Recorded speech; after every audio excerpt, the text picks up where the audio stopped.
officer. I'm saying notify us. I'm going to retain it with a public safety threat, illegal aliens in your jail. Work with us. Give us access to the jail. Let us arrest the public safety threat and the safety and security of a jail, which is safer for everybody, safer for the community, safer for the agent, safer for the alien. Rather than release them back on the street to reoffend. Then we got to send a whole team in the street to find this person. So we're putting them on notice, and we're already filing lawsuits against other sanctuary cities, and we're going to continue doing that, holding them responsible, because they are one of the main reasons we see the attacks on American citizens. You know, look at the cases of the young ladies that were raped and murdered by members of the TDA. Look at the cases where many of these people were apprehended once before and released from a sanctuary city. So we got to do everything we can to protect Americans. Right or wrong, this man's level of commitment to his job is unmatched. He was appointed to remove illegals off the streets to make America safe again. It's to be admired. Now, if they are not illegals, they should not be harassed by ICE law enforcement. Everyone can agree with that. But if they are, they need to be removed.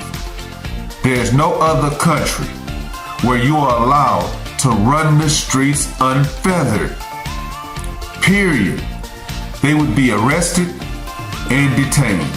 Look, DHS has announced that we will see a new version of alligator Alcatraz. It's going to pop up in Indiana. It's dubbed the Speedway Slammer and will be located 65 miles north of Indianapolis at the Miami County Correctional Facility there. Detention space will be expanded to hold about 1,000 beds to house most violent illegal criminals. And this is just before they get deported. So that's where they'll be. Alligator Alcatraz opened this summer in Florida, to remind everybody.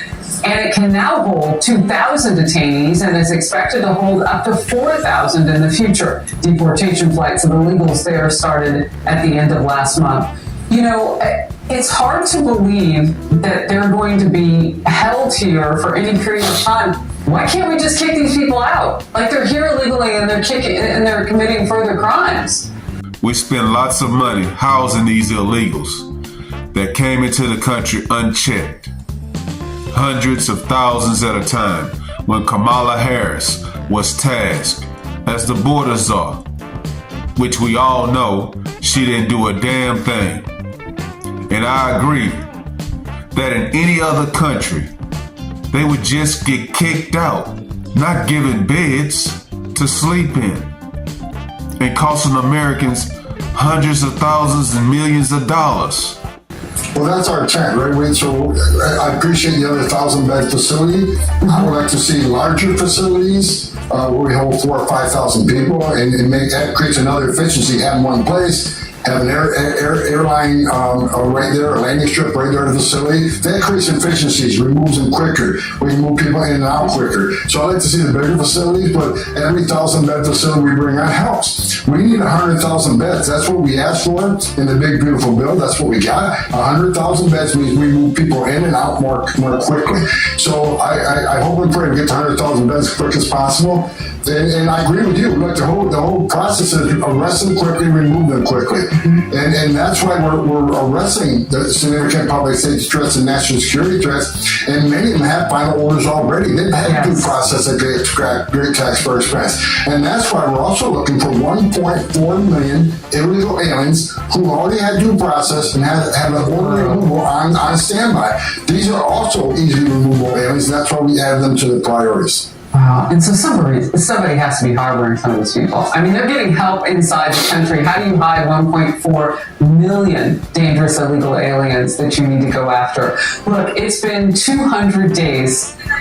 President Trump is getting ready to mark in office tomorrow with a record low of encounters at the southern border. Talk to me, Tom, about what this means for the safety of the American public. Well, look, I look at the numbers every day. Despite what most of the media is saying, the vast majority of people ICE arrests every day are criminal aliens, public safety threats, and national security threats. I looked at the numbers just this morning. About 70% of everybody ICE is arresting is a criminal. And they're taking them off the street. Every criminal alien they take off the street makes this country safe again.